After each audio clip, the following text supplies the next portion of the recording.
안녕하세요. 사연에 빠지다의 DJ 민영입니다. 오늘도 두 가지 사연 준비되어 있어요. 재미있게 함께 해주시고요. 구독과 좋아요 버튼도 눌러주세요.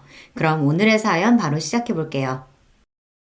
안녕하세요. 저는 장난기 많고 다정한 남편과 함께 딸아이를 하나 키우며 살고 있는 40대 가정주부입니다. 아이 낳은 지 얼마 되지 않아 다니던 직장을 정리하고 육아에 전념하는 때가 엊그제 같은데 벌써 그 아이가 10살이 되었어요. 엄마 껌딱지였던 아이는 이제 친구가 세상의 전부인 시기를 맞아 벌써부터 엄마 아빠를 귀찮아하는 새침대기 딸내미가 되어버렸어요. 덕분에 요즘에는 전에 없이 한가한 나날을 맞이하여 그동안 해보지 못했던 취미생활도 이것저것 건드려보고 각양각층의 다양한 사람들의 진솔한 사연이 가득한 이 채널에도 취미를 붙이게 되었네요. 요즘에는 여러분 사연 듣는 게 하루의 낙이에요.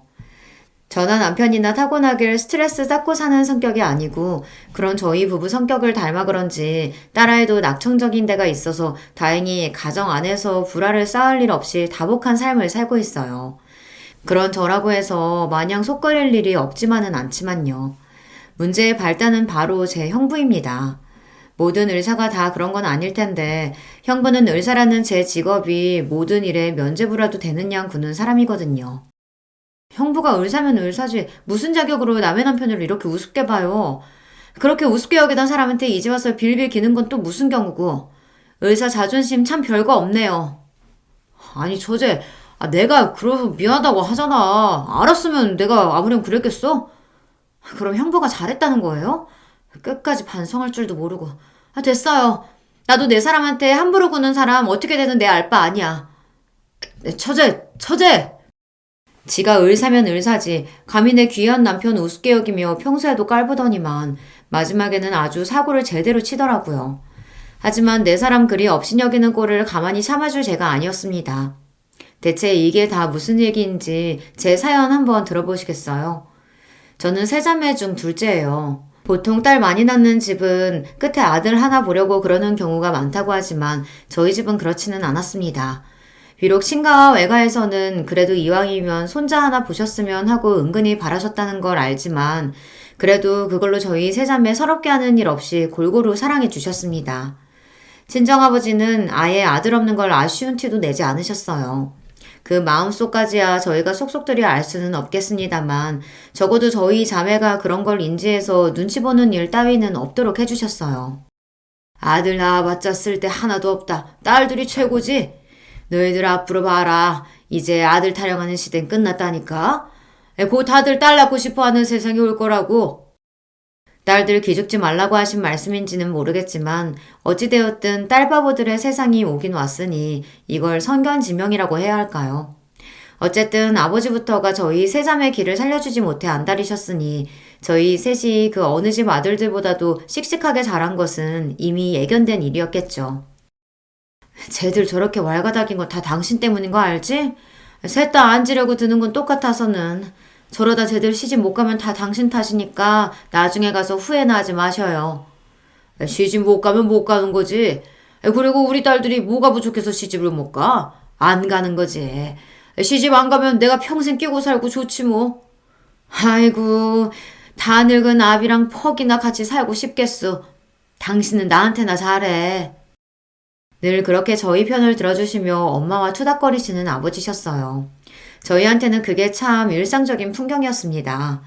어머니 역시 또래 여자아이들에 비해서 언행이 거침없는 저희가 어디서 모난 돌 맞지 않을까 하시는 노파심이셨지 사실 저희 세 자매 합친 것보다도 더 당차신 분이셨으니 이런 저희 성격이 꼭 아버지 탓만은 아닐 겁니다.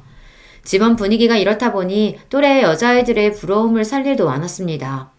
저희야 직접 겪은 건 아니지만 그래도 아직도 딸보다 아들을 더 귀하게 여기며 딸을 살림 미천 취급하는 집도 종종 있더라고요. 그런 친구들 얘기를 듣다 학을 떼는 게 한두 번이 아니었어요.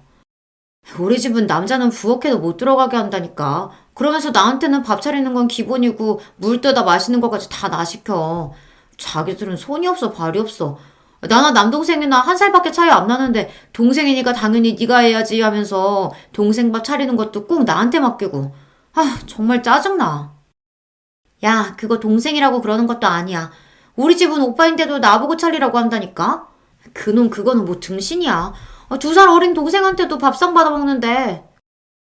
한껏 분노에 차오른 친구들 경험담을 듣고 있노라면 저희 자매가 얼마나 복된 환경에서 자라나고 있었는지 실감할 수 있었습니다. 딸도 본인들이 원해서 낳은 자식일 텐데 어떻게 같은 자식을 저렇게나 다르게 차별하고 키울 수 있는지 이해가 안 갔어요. 아들이라는 게 그렇게 대단한 겁니까? 아들이 없는 저희로서는 더더욱 이해가 안 갔죠. 내가 커서 결혼이라는 걸 하게 될지는 모르겠지만 만약 결혼해서 애를 낳는다고 하더라도 절대로 딸이라고 기죽이고 차별하지 말아야지 생각했습니다. 가만 보면 이런 마음으로 아빠가 우리를 그렇게 키우신 건가 싶기도 했고요. 그래서 저희 자매는 하고 싶은 거, 욕심나는 거 애써 누르지 않고 당당하게 요구하며 커왔어요. 저는 운동에 소질이 있어서 초등학생 때부터 육상부 활동을 했었습니다. 자존감이 높은 만큼 만만치 않게 승부욕도 있는 편이어서 발목 부상으로 육상을 그만둘 때까지는 기록도 제법 좋은 편이었습니다. 비록 부상으로 뜻하지 않게 진로를 변경해야 했지만 그럼에도 걱정이 크지는 않았습니다. 사랑 가득 주시는 훌륭한 부모님 밑에서 자라는 게 좋은 점은 실패를 하게 되더라도 그게 내 인생의 끝이라는 생각이 들지 않는다는 점이었어요. 비록 다른 길을 찾아봐야겠지만 저는 아직 어렸고 제 곁에는 언제나 제 편에 서서 당신들이 해주실 수 있는 지원을 아끼지 않으실 부모님이 든든히 버티고 계셨습니다. 저보다도 더 당찬 언니와 똑부러지는 동생은 말할 것도 없었죠. 실제로 진로를 틀게 되면서 다소 그간 소홀했던 공부를 따라잡는데 언니 도움이 컸습니다. 언니가 공부를 아주 잘했거든요. 언니는 학창시절 내내 전교 1, 2등을 엎치락 뒤치락 할 정도로 머리가 좋았어요. 동생도 공부를 잘하는 편이긴 했지만 미술을 전공하면서부터는 아무래도 저만큼 공부에 전념하지 못했죠. 그래도 뒤늦게 공부 진도를 따라가려고 용을 쓰는 언니 옆에서 밤늦게까지 그림을 그리며 제 졸음을 쫓아주는 등 동생에게도 도움을 많이 받았습니다. 그렇게 저는 겨우겨우 턱걸이로 원하던 대학에 합격할 수 있었습니다. 가족들 모두의 도움이 없었더라면 언감생심 꿈도 못 꿀 일이었죠. 주변에 운동하다 뒤늦게 공부로 진로를 튼 친구들 중에서도 가장 큰 성과를 거둔 셈이었어요. 그렇게 학교 생활 열심히 하다 스포츠 에이전시 쪽으로 취업을 했고 역시 지망하던 대학을 졸업한 동생도 갤러리에 취업하면서 저희 자매는 어엿한 사회인으로 성장하게 되었습니다. 가장 늦게 취업한 건 언니였어요. 법조인의 꿈을 키우던 언니는 대학 졸업 후 로스쿨에 진학했고 과정이 끝나자마자 변호사 시험에 합격해 로펌에 입사했습니다. 시험 성적이 좋아서 이미 취업이 내정되어 있었던 만큼 언니의 앞길은 그야말로 창창했습니다. 이 나이에 겨우 취업한 언니 그동안 술 사 먹이느라 너희들 고생이 많았다. 언니가 이제부터는 얻어먹은 거 열심히 갚을게. 오, 이제 변호사 선생님 실컷 뜯어먹을 수 있는 거야? 이거 술 조공한 보람이 있구만. 술은 둘째 언니가 마셔놓고 생색은. 언니 변호사 시험 합격 겸 로펌 입사 축하주를 얻어먹는 자리에서 얼마나 기분이 좋았는지 모릅니다. 그동안 우리 언니 공부한다고 예쁜 옷도 잘 못 입고 연애도 제대로 못하고 그 고생을 했는데 앞으로 언니는 인생에 꽃길이 쫙 펼쳐졌다고 생각하니 얼마나 기쁘던죠. 저희 언니라서가 아니라 정말 어떤 남자가 와도 주기 아까운 사람이었어요. 그렇게 저희 세자매 나이가 어느덧 30대에 접어들게 되었습니다. 일찍이 결혼의 뜻이 없음을 밝힌 막내는 그렇다 치고 슬슬 엄마로부터 결혼 압박이 들어오기 시작했어요. 태영이 쟤야 결혼 안 하겠다는 소리 달고 사는 애니까 그렇다 치더라도 주영이랑 재영이는 생각 있으면 이제 슬슬 준비해야 하지 않겠어? 아예 안 갈 거면 또 몰라도 결혼 생각이 있는 것 같으면 너무 늦어도 안 좋아. 일에는 다 때가 있는 거야. 출산도 너무 늦으면 너희들 몸고생스러워서 안 돼. 애들 나이 뭐 얼마나 됐다고 벌써 결혼을 닥달해. 알아서들 하겠지. 적당히 해. 당신 눈에야 애기들이지. 밖에 나가면 쟤들 관연한 처녀야. 쟤들도 이제 30 넘었는데 그게 적은 나이야 그럼? 자기는 20 간 넘은 나 낚아채 와서 장가든 주제 말도 잘한다. 우리 때랑 지금이야 갓나무. 여전히 어머니한테는 맥을 못 추시는 아버지셨어요. 그럼에도 여전히 저희 자매들 기 살려주시느라 여념이 없는 아버지를 보고 있자면 늘 감사한 마음이었습니다. 어릴 적에도 알고야 있었지만 사회생활하면서 생각보다 성관념이 형편없는 남자들을 너무 흔하게 접하게 되었어요. 저희 아버지 사고방식이 얼마나 유연했는지 놀라울 지경이었습니다. 아버지 연세를 생각하면 더더욱 그랬죠. 저만 그렇게 생각한 건 아니었을 겁니다. 다들 사회생활 하면서 겪은 바가 있었으니까요. 나는 그런 놈들도 가정 꾸리고 사는 게 진짜 놀라울 지경이야. 도대체 얼마나 인내심이 끝내주는 여자들이면 저런 놈들을 견디고 사는 걸까? 그 꼴 보느니 속 편하게 혼자 사는 게 낫지. 뭐 동생 말도 틀린 건 아니라고 생각했습니다. 그렇게 살 바에야 혼자가 낫죠. 하지만 저는 동생처럼 비호는 아니었어요. 모자란 놈하고 하느니 안 하는 게 낫지만 좋은 사람 있으면 저희 어머니 아버지처럼 투닥거리며 사는 것도 재미있을 것 같아서요. 하면 좋고 아니면 말고 딱 그 정도였죠. 나야 그렇다 쳐도 언니들은 어때? 큰언니는 아직이지만 둘째 언니는 남자친구도 있잖아. 좋지. 아직 만난 지 얼마 안 됐으니 뭐라고 확신은 못해도 이 사람이면 결혼해도 재미있게 살 수 있지 않을까 싶기는 해. 언니는? 아직 연애 생각 없어? 이제 본 듯한 변호사님도 됐겠다. 주변에서 소개시켜주겠다고 꽤나 들쑤실 것 같은데. 글쎄, 아직 일도 손에 안 익기도 했고 아직은 별 생각이 안 드네. 결혼은 그렇다 치고 연애도? 아예 흥미 없어? 흥미가 없기보다는 뭐랄까. 잠시 생각에 잠긴 언니가 말했습니다. 난 내가 아까워. 그건 나도 동감. 저도 옆에서 같이 고개를 주걱거렸습니다. 아무렴요. 어지간한 남자는 언니 옆에 갖다 대기 언니한테 미안할 지경이었습니다. 언니, 나중에 결혼하더라도 정말 잘난 놈 아니면 데려오지 마. 어설픈 놈 데려왔다간 내가 언니 결혼식장에서 깽판 칠 테니까. 아주 언니 시집가지 말라고 고사를 지내라. 그렇게 실없는 소리를 주고받으며 셋이서 깔깔거렸습니다. 이렇게 셋이 지내는 시간이 참 즐거웠어요. 여기서 누구 하나 시집이라도 가는 날에는 이런 날들을 보내기 흔치 않아질 거라고 생각하니 이 시간이 더욱 소중하게 느껴졌습니다. 아이러니하게도 그런 시간을 끊어내고 가장 먼저 결혼에 꼴이 난 건 저였어요. 남편은 같은 회사에 근무하던 직장 동료였습니다. 아무래도 회사가 스포츠 에이전시다 보니 저처럼 학창시절에 운동하던 직원들이 많은 편이었습니다. 남편 역시 마찬가지였어요. 학교 다닐 때까지 축구를 하다가 경영 공부를 하고 입사한 경우였죠. 그러다 보니 저처럼 몸 움직이는 걸 좋아하는 활발한 성격이나 뒤늦게 공부를 시작해서 대학에 진학하는 등 공통점이 꽤 많았습니다. 무엇보다도 자격지심이 없고 성격에 모난 점이 없다는 점이 마음에 들었어요. 운동을 한 여성분들이라면 흔히 겪는 일일 텐데 남자들이 요상한 경쟁심을 발휘하는 경우가 꽤 많아요. 운동을 했다고는 해도 자기가 명색이 남자인데 가볍게 이길 수 있을 거라는 생각을 하고 예의 없게 찔러보는 경우도 있고요. 그래도 같은 직장에 다니는 남자 중 본인이 운동선수 출신이었던 직원들은 오히려 선수 출신들끼리의 동질감이라고 해야 하나? 최소한의 존중은 하는 것 같은데 운동이라고는 제대로 해본 적 없는 남자들이 그런 게 더 심하더라고요. 재영씨 학교 다닐 때 육상했다며? 나도 달리기 꽤 했는데 몇 초 나왔어? 재영씨 무한하게 왜 그래? 그래도 우리가 남잔데 우리만큼 기록 나오긴 힘들지. 저들끼리 뭐가 그렇게 재미있는지 사람을 가운데다 두고 낄낄거리는 꼴이 우습지도 않았습니다. 겨우 키가 저보다 살짝 웃드는 데다 배는 남산만큼 튀어나온 인간들이 그래도 남자가 어쩌고 저쩌고 하는 꼴을 보면 결혼이라면 질색은하는 동생의 마음이 충분히 이해가 될 지경이었어요. 그럴 때마다 서글서글하게 같은 남자 동료들을 먼박주는 게 바로 남편이었어요. 아무래도 운동을 안 해보셔서 그런 말씀 하시는 것 같네요. 프로랑 아마추어를 어디 비교할 수 있나요? 그래도 우리가 명색이 남잔데 아마추어라도 운동 쉬운 거 아니에요.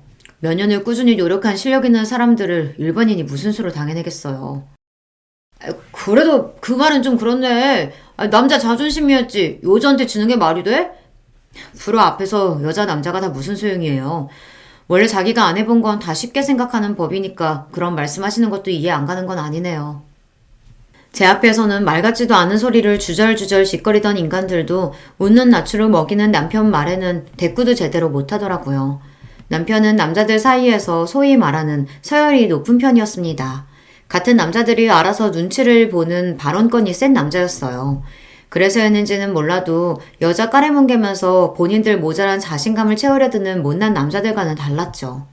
그것도 다 남자라서 할 수 있는 말이라고 생각하긴 했지만 여자 이겨먹으려 들지 않고 서글서글한 성격만큼은 마음에 들었습니다.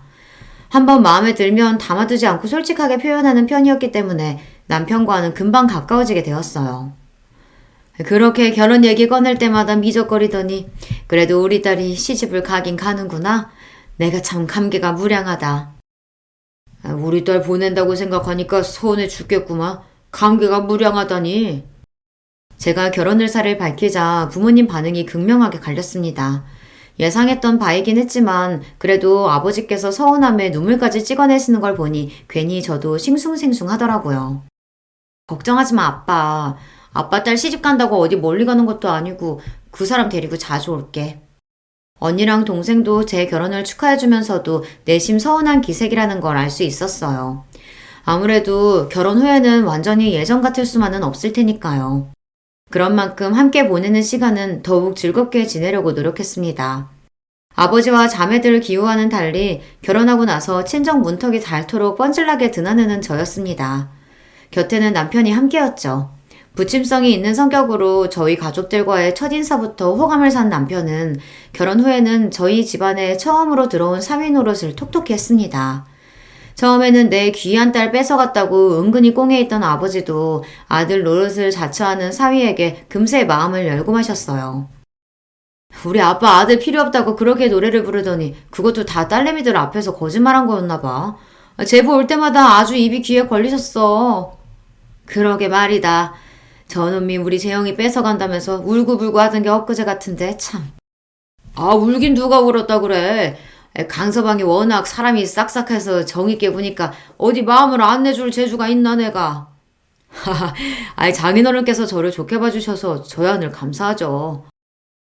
여기가 제 친정이 아니라 자기 본가라도 된다는 듯이 자연스럽게 저희 친정 식구들한테 섞인 남편을 보고 있자면 기가 차기도 하고 웃기기도 했습니다. 아무렴 사이 나쁜 것보다야 저렇게 잘해주는 게 고마운 마음이었죠. 그렇게 남편이 저희 식구로 자연스레 스며드는 데는 오래 시간이 걸리지 않았어요. 결혼하고도 아이 생기기 전까지 연애할 때랑 다름없이 서로 짓궂게 장난도 쳐가며 참 재미나게 살았습니다. 저도 그렇지만 남편도 감정 상할 만한 일이 있더라도 그걸 길게 끄는 사람이 아니었기 때문에 큰 싸움이 날 일도 없었습니다. 가급적이면 그날 자리에 눕기 전에는 감정을 풀기 위해 노력하기도 했고 때문에 남편과 성격을 잘 맞춰가며 잘 지낼 수 있었어요. 그게 저희 친정 식구들이나 시댁 식구들 보기에 예뻐 보였는지 양가 어른들께서도 저희를 기특하게 봐주셨고요. 특히 언니는 저희 부부 사는 걸 보면서 생각이 많아진 모양이었습니다. 사실 나는 태영이랑 생각이 별반 다르지 않았었거든. 주변에 그렇게 괜찮은 남자도 없는 것 같았고. 근데 재영이 너 제부랑 사는 거 보면 결혼도 나쁘지 않겠다 싶어. 저렇게 성격 잘 맞는 사람이랑 복잡거리면서 사는 것도 재미있겠다 싶고. 언니가 결혼에 대해 긍정적으로 말한 건 그때가 처음이었습니다. 저야 결혼이 맞는 사람은 결혼을 하고 결혼을 원치 않는 사람은 안 하면 그만이라고 생각했지만 언니가 저렇게 생각을 돌린 김에 이왕이면 좀 제대로 된 남자가 나타나서 언니와 즐겁게 살아줬으면 하는 생각이 들었습니다. 생각이 없어서 그렇지 마음 돌리면 언니 주변에 남자야 차고 넘쳤습니다. 언니 조건이 워낙 좋잖아요. 한사코 거절할 때도 선자리가 그렇게 쏟아져 들어왔고 본인이 관심을 보이니 주말마다 언니 보고 선 한번 보자는 자리가 끊이질 않았습니다. 처음에는 자연스러운 만남을 추구한다는 주장을 하던 언니였지만 일할 때 말고는 바깥 출입도 잘 하지 않는 집순이였던 언니였어요. 어딜 나가야 자연스럽든 부자연스럽든 누굴 만나는 거 아닙니까? 아마 언니가 남자 만날 방법은 소개가 최선이었다는 걸 언니도 알고 있었을 거예요. 처음 몇 번 본 선상태들이 영 마음에 차지 않았던지 몇 마디 불평을 하고는 그 후로 별말을 않길래 그러다 마는 건가 싶었어요.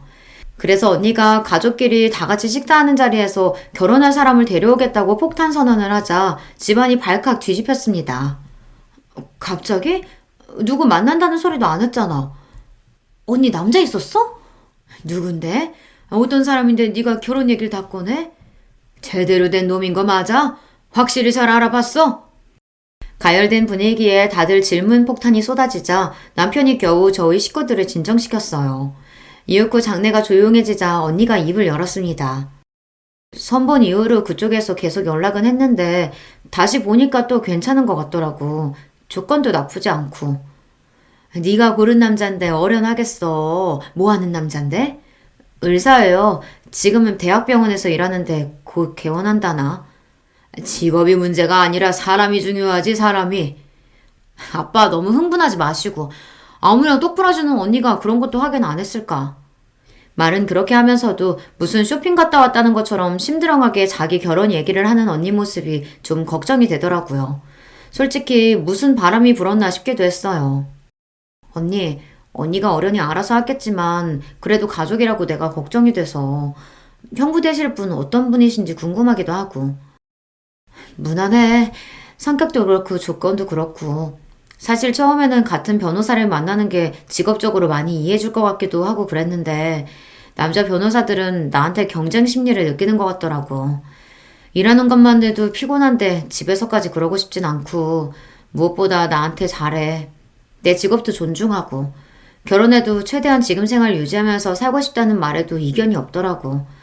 나는 같이 있어서 뭐 더 생기길 바라는 게 아니라 서로 각자 삶 존중하면서 함께 있을 수 있는 사람이 맞는 것 같아.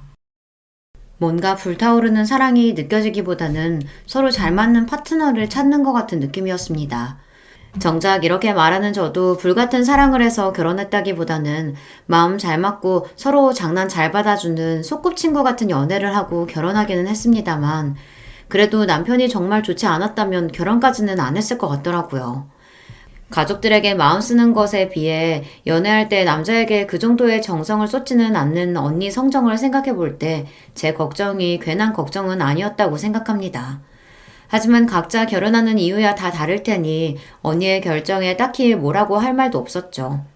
부디 언니가 말한 예비 형부가 그런 언니와 꼭 어울릴 수 있는 최적의 짝이기만을 바랬습니다. 결혼 전 친정에 인사를 하러 온 형부는 멀끔하고 번듯한 인상의 범생이 타입이었습니다. 얼굴이 허여멀건한 게 공부한다고 운동이랑은 담 쌓고 살았을 게 뻔해 보였어요. 좀 깐깐해 보이기도 했고요. 한마디로 전형적인 엘리트 상이었습니다.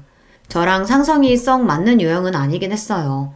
아마 그건 남편도 매한가지였을 거예요. 하지만 어디 저희 생각이 중요한가요? 우리 언니한테 잘해주기만 하면 저희가 당연히 맞춰야 할 문제였습니다. 사람이 반듯하고 예의 바른 게 괜찮아 보이네. 직업도 좋고. 사람 한 번 봐서 어디 아나? 그 짧은 시간 동안 예의 못 지키면 그게 더 문제인 거지. 당신은 재영이 보낼 때도 그렇게 사익감 색안경 끼고 봤었어. 이번에도 괜히 대도하는 태클 걸었다간 나 진짜 가만히 안 있어요. 내 귀한 딸 빼앗아간 도둑놈 레파토리를 사전에 차단당한 아버지 표정이 불만으로 가득했어요. 하지만 저 역시 현부의 첫인상이 그리 나쁘지는 않았습니다. 제 성격이랑 맞고 안 맞고는 둘째 문제고 학자 타입인 언니랑은 잘 어울릴 것 같았거든요. 두 사람 모두 결혼 정년기를 살짝 지난 탓에 양가에서 결혼을 서둘러 진행했습니다. 저희 집도 저희 집이었지만 언니 시댁들 집에서 결혼을 밀어붙이는 기세가 대단했어요. 하긴 우리 언니가 조건이 빠져 외모가 빠져 저희 언니라서가 아니라 그 또래 아들 가진 집이라면 누구나 탐낼 만한 1등 신부감이었으니 무리도 아니라고 생각했어요. 그렇게 결혼 선언을 한 지 채 넉 달도 되지 않아 언니는 제 뒤를 이어 유부녀 대열에 합류하게 되었습니다. 결혼하고도 최대한 지금의 생활을 유지하고 싶다는 언니 말처럼 결혼하고도 언니는 자주 친정을 찾았습니다. 하지만 결혼 후 친정 나들이에 거의 매번 남편과 동행했던 저와는 달리 형부 얼굴은 좀처럼 보기 어려웠습니다. 그 사람 병원 일만으로도 바쁘고 솔직히 친정 오는데 그 사람 달고 오는 거 너무 불편해. 니들이랑 하고 싶은 얘기도 제대로 못할 텐데. 그리고 그 사람 여기 달고 오면 나도 그 사람 원할 때 시댁 가야 할 거 아냐. 사람이 가는 게 있으면 오는 게 있는 건데 각자 집은 가급적이면 각자 전담하기로 했어. 뭐 실용적인 이야기긴 한데 사람 사는 게 꼭 그렇게 돌아가는 것만은 아니잖아요. 결혼을 했음에도 불구하고 신혼집으로 이사 나갔다는 것 제외하고는 별로 결혼한 티가 나지 않는 언니였어요. 언니가 원한다는 결혼 생활이라는 게 이런 거라고 하니 제가 할 말이 있는 건 아니었지만 그래도 혹시나 형부와 대면대면하게 지내는 건 아닌가 싶기도 했죠. 가만 보면 자매들끼리 워낙 사이가 좋아서 그런가. 자기도 참 언니 걱정 많이 해. 처형 똑똑하잖아. 알아서 잘할 거야. 알지. 믿지. 믿는데. 그래도 이제 결혼해서 한 식구 됐는데 형부를 너무 자주 못 봐서 그런가. 괜히 걱정스럽고 그랬던 거지 뭐. 부부 일은 자기들 말고는 원래 잘 모르는 거야. 전 걱정되면 다음에 형님 오시면 내가 가까워질 수 있도록 더 노력해 볼게. 늘 그렇듯 먼저 예쁜 짓을 하는 남편이었습니다. 아무래도 아직 아버지는 갓 식구가 된 큰 사이에게 마음을 다 열지 않으신 듯하고 워낙에 여자 기운이 센 집안이다 보니 새 식구 입장에서는 부담스러울 수도 있지 않을까 싶기도 했어요. 같은 사위 입장이면 좀 더 쉽게 가까워질 수 있지 않을까 하는 기대도 있었고요. 무엇보다 남자들 사이에서는 항상 인기가 많은 남편이었습니다. 사람 하나 사귀는 건 일도 아닌 사람이니 친정 분위기가 좀 더 매끄러지지 않을까 싶었어요. 그러고 얼마 지나지 않아 친정 아버지 생신이 되었습니다. 언니 결혼하고 나서는 처음 맞는 친정 행사인 셈이었죠. 늘 병원 일로 바쁘다는 형부도 그날만큼은 친정을 찾았어요. 결혼한 이후 형부가 친정에 이렇게 오래 머문 것도 처음이었습니다. 아직 낯설어서 그런지 약간 무안한 얼굴을 하고 자리를 지키는 형부가 좀 안쓰러워 보이기도 했습니다. 딱 봐도 변죽이 좋은 사람은 절대 아니었어요. 제가 옆구리를 찌르기도 전에 남편이 형부 옆에 착 붙어 앉았습니다. 아이고 형님, 병원 일 때문에 많이 바쁘시죠? 오늘도 시간 내시느라 무리하신 건 아니에요? 아닙니다. 그래도 처음 맞는 장인어른 생신인데 꼭 와야죠. 형님, 말씀 편하게 하세요. 제가 손아래 사람인데요. 이제 식구인데 편하게 대해주세요. 네. 천천히 할게요. 보통 남편이 저 정도 들이대면 말을 놓을 법도 한데 형부도 강적이었습니다. 그런 형부도 술이 한 잔, 두 잔 들어가기 시작하니 긴장이 좀 풀어진 것 같았습니다. 동서 무슨 일 하고 있다고 했지? 저 스포츠 에이전시에서 일하고 있습니다. 저 사람이랑 사내 커플로 만났어요. 그러면서 남편이 부침성 있게 자기 명함을 내밀었습니다. 사실 결혼한 지가 언젠데 아직 제 남편 직업도 모르고 있겠어요. 결혼 전에 인사하면서 이미 다 한 이야기였죠. 아무래도 귀담아 듣지 않았던 모양이었어요. 회사원? 남편이 내민 명함을 보는 둥 마는 둥 하더니 이내 남편 명함이 형부 무릎 위로 픽 떨어졌습니다. 그걸 보는데 괜히 제가 기분이 좀 그렇더라고요. 주위에 사람이 많은 만큼 눈치가 기민한 남편이었습니다. 그게 전문직이 아닌 회사원에 대한 은근한 무시라는 걸 모르지 않을 텐데도 기분 나쁜 티를 내지 않고 남편이 말했어요. 회사원이긴 한데 아무래도 전문적으로 특화된 분야에서 일하다 보니 일반 직장하고는 좀 다르기는 해요. 그래요? 별 관심 없다는 태도가 무례하게 느껴졌습니다. 그동안은 내숭이라도 잘도 떨더니 술 몇 잔에 금세 사람 바닥이 드러나는 게 어이가 없었어요. 내 남편이 그 옆에서 괜히 그런 취급 당하게 하기 싫어서 혼자 술을 마시든 말든 남편을 불러다 제 옆에 앉혔습니다. 제가 뿔난 걸 알아차린 남편이 자기가 잘못한 것도 아니면서 저를 달래주겠다고 손을 잡고 장난을 거는 걸 괜히 심통을 내며 손을 뿌리쳤어요. 참나, 자기가 의사면 의사지 뭘 한다고 사람을 무시해요. 남편 말처럼 스포츠 분야에 특화된 회사였기 때문에 전문성을 띠고 있다는 건 사실이었어요.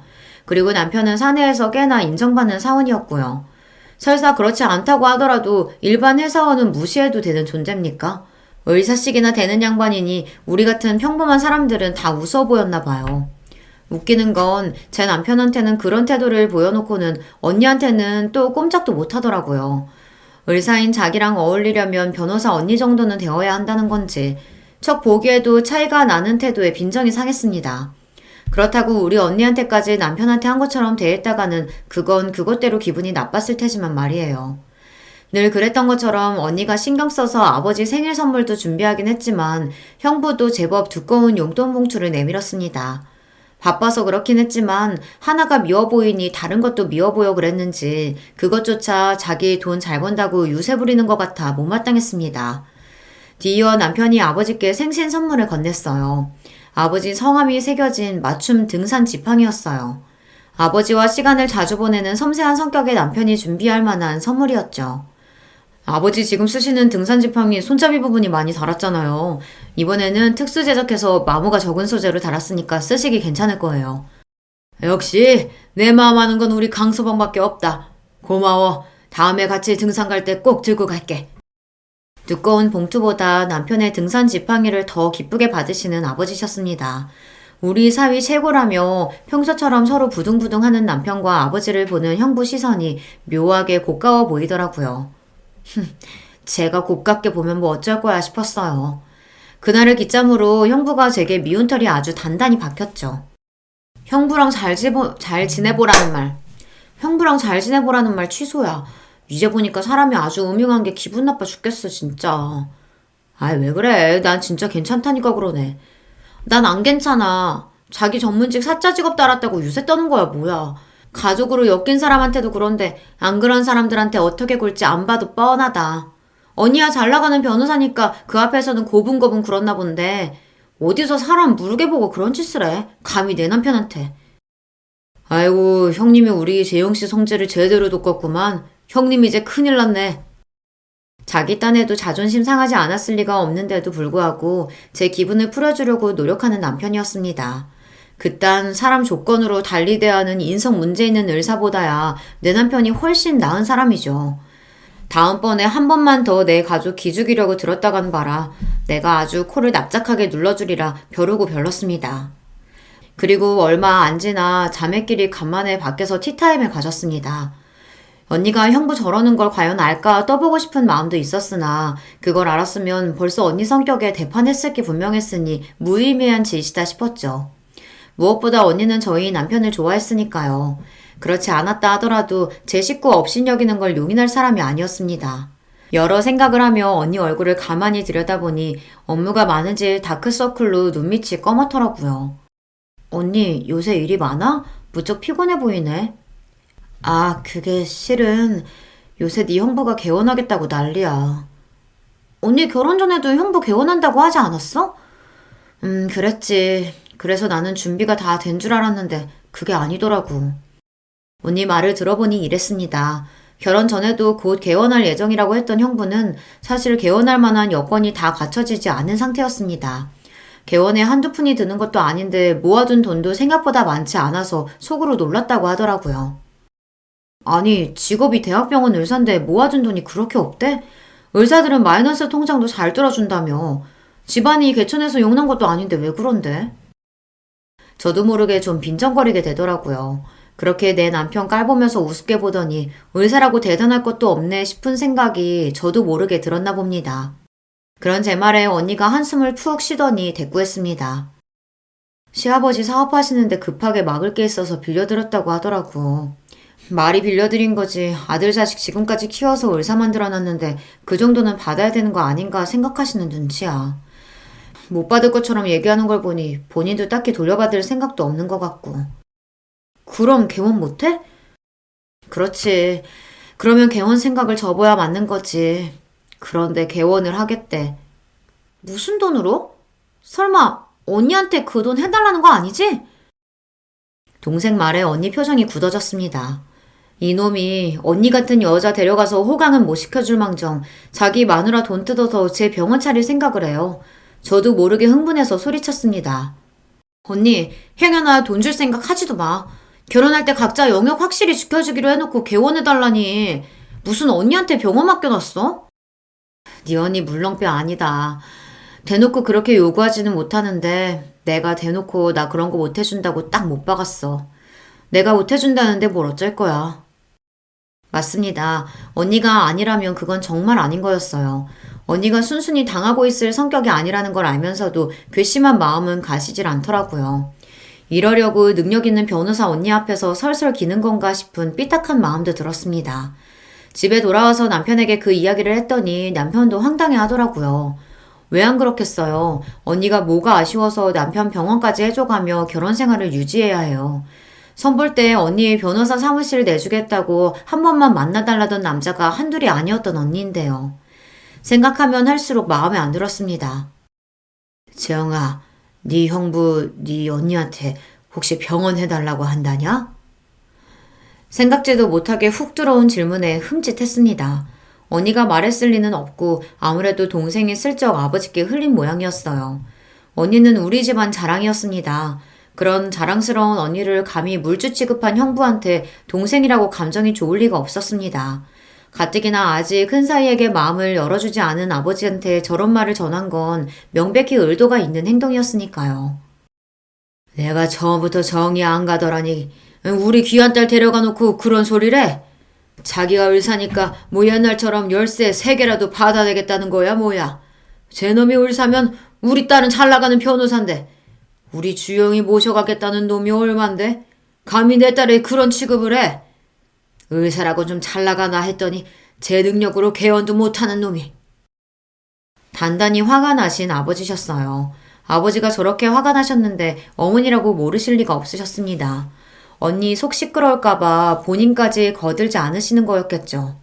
하지만 친정 내에서 형부에 대한 여론이 완전히 바뀌어버렸다는 것만큼은 부정할 수 없었습니다. 언니가 의사를 분명히 했음에도 불구하고 아직 완전히 포기한 건 아닌지 답지 않게 형부가 부쩍 자주 언니를 따라 친정에 나타나더라고요. 물론 이제 형부를 두 팔 벌려 환영하는 사람은 더는 남아있지 않았지만 말입니다. 평소 친정 식구들 눈치를 잘 보던 형부가 자신을 대하는 처가 식구들 태도가 미묘하다는 걸 알아차리지 못할 리 없었을 거예요. 몇 번 따라오는 신용하는 것도 오래 가지 않고 곧 다시 친정의 발걸음을 끊었으니까요. 속이 훤히 들여다보이는 태도에 친정 식구들의 형부에 대한 실망감은 더더욱 커졌습니다. 다들 걱정하지 마. 나 그렇게 물은 사람 아닌 거 알면서 그래. 너야 잘하겠지만 애초에 이런 상황 만든 것 자체가 마음에 안 들어 그렇지. 다른 식구들 마음도 딱 그랬을 거예요. 우리 다들 그렇게 생각했지만 특히나 아버지 눈초리는 더더욱 곱지 않았어요. 친정 식구들 중에도 아버지 눈치를 가장 많이 보는 형부였으니 친정에 머무는 게 가시방석이었겠죠. 그렇게 개원은 물 건너갔나 했는데 얼마 지나지 않아 형부에게서 곧 개원한다는 연락을 받게 되었어요. 대번에 결국 언니가 뜻을 굽혔나 싶어 퍼뜩 언니에게 전화를 했습니다. 언니, 결국 형부 병원 해주기로 한 거야? 고세를 못 참고 개원 소리 했다니? 아니야, 내가 미쳤다고? 그 개원하는데 도움 줄 만한 인맥들 좀 소개해주긴 했지. 직접적인 도움을 준 건 아니더라도 언니도 꽤나 시달린 모양이었습니다. 아니었으면 얄짤없는 성격의 언니가 그런 우회적인 노력까지 해가며 속을 끓이지는 않았을 테니까요. 결국에는 본인이 원하는 걸 얻어냈구나 하는 생각에 형부가 괘씸하기까지 했습니다. 아주 잘난 마누라 얻은 덕은 혼자 다 보고 있구나 싶었어요. 개원을 하든 말든 상관도 하기 싫었으나 그래도 언니의 남편이었습니다. 마지못해 혼자 후딱 갔다 얼굴 도장만 찍고 나올 생각이었는데 정장 차림의 남편이 슬슬 따라오더라고요. 갈 거 없다니까. 나도 얼굴만 비추고 곧장 나올 거야. 아니, 모르면 모를까. 그래도 좋은 일인데 한 식구가 돼서 가보지도 않는 건 좀 그렇지. 뭐 예쁘다고 축하식이나 해줘. 정작 형부는 우리 같은 사람 가족으로 생각하지도 않을 텐데. 속상한 마음에 소리를 빽 질렀으나 그저 허허 웃는 남편이었습니다. 웃는 낯이지만 남편 고집도 보통이 아니기에 남편을 말릴 수 없다고 생각하니 더 속이 상했어요. 그렇게 이미 출발 전부터 마음이 상한 채로 형부의 병원에 다다랐습니다. 아직 이른 시간이었는데 술판이 벌어졌는지 형부 얼굴이 얼큰해져 있었습니다. 그 옆에서 본인 남편을 한심하게 쳐다보는 언니 얼굴에서 그간 적지 않게 시달렸을 피로감이 느껴졌습니다. 처제도 왔네, 처제. 나도 이제 병원장이야. 이제 언니 어디 가서 사모님 소리 듣게 됐으니까 처제도 좋지? 제가 좋을 게 뭐가 있어요. 다른 데도 아니고 병원에서 술 냄새를 풀풀 풍기는 꼴을 보자니 어이가 없더라고요. 저 뒤쪽에 저희 친정 부모님도 도착해서 슬슬 올라오시는 게 보였습니다. 그때였습니다. 제 남편을 발견한 형부가 남편 얼굴에 떡하니 손가락질을 하더니 쩌렁쩌렁 소리를 쳤습니다. 너도 왔냐? 나 병원 차렸다니까 뭐 좀 떨어질까 싶어 왔어? 이 인간이 미쳤나 싶었습니다. 곁에 있던 언니도 자기가 제대로 들은 게 맞나 의심스러운 표정으로 제 남편을 경악한 눈으로 쳐다보았어요. 형부놈은 뭐가 그렇게 신이 나는지 제 남편 앞에서 실실 웃으며 비꼬기를 멈추지 않았습니다. 사나이가 태어났으면 한 번쯤은 이렇게 살아봐야지. 그동안 별것도 아니면서 어지간히 설치고 다니더니 어떠냐? 이게 바로 성공의 맛이라는 거야. 내가 저 사람이랑 결혼해서 엮인 것만 아니었으면 너 같은 일반 회사원, 평사원, 나부랭이 어울릴 급이 아니라고. 사위라고 딱 둘이는 거 이 모양이라니. 내가 얼마나 기가 차는 줄 아냐? 남자가 능력이 있어야지. 이건 뭐 능력도 없고 패기도 없고. 장인어른도 이런 놈이 뭐가 그렇게 좋다고. 너 우리 집안 수치야, 수치. 미쳤어요 진짜? 술을 처먹을 거면 곱게 처마시던가. 지금 누구 앞에서 행패야? 이건 선을 넘어도 보통 넘은 게 아니었습니다. 술주정으로 넘어가 줄 수 있는 수준이 아니었어요. 내 언니 닥달해서 제 분수에 넘치는 개원까지 해놓고 감히 누구 능력을 운운합니까? 당장에 형부놈 뺨이라도 갈길 제 기세에 도리어 남편이 막아섰습니다. 여보, 그만. 왜 막아? 막말은 저놈이 했는데. 이 사람이 진짜 미쳤나? 제부, 내가 정말 미안해요. 내가 사과할게. 정말 미안해요. 사과는 무슨 저런 놈한테 사과를 하고 있어. 이 사람이 진짜. 이게 다 무슨 짓거리야? 벼락 같은 친정아버지 불효령이 떨어졌습니다. 그 소리에 겨우 정신을 차렸는지 형부놈이 슬금슬금 저희 식구들 눈치를 보기 시작했어요. 제가 뭐 틀린 소리 했습니까? 별것도 아닌 둘째 사이랑 비교당하는 것도 자존심 상할 판에 온 식구가 똘똘 뭉쳐서 사람을 무시하고. 댁 하는 짓거리가 이 모양이니까 무시당하는 거야. 이 자격지심 덩어리야. 저도 더는 참아줄 생각이 눈꼽만큼도 없었습니다. 술 마시니 개되는 게 형편없는 인상이 그대로 나오더라고요. 언니 얼굴이 분노와 창피함으로 시뻘게 달아올랐어요. 나 아니었으면 개원도 못했을 놈이 지금 누구 앞에서 큰 소리 치는 거야? 감히 내 가족들 앞에서 이 추태를 부려? 너같이 못난 놈하고는 더는 같이 못 살겠다. 네 놈이랑은 이걸로 끝이야. 갑작스러운 언니의 결별 선언에 술이 확 깬 듯한 형부였습니다. 하지만 이미 늦었죠. 언니 성격에 한번 내뱉은 말을 번복할 리가 없었습니다. 발등에 불 떨어진 표정의 형부를 보며 제 남편이 다 들리도록 픽 웃었어요. 남편 눈에 형부꼴이 얼마나 우습겠어요.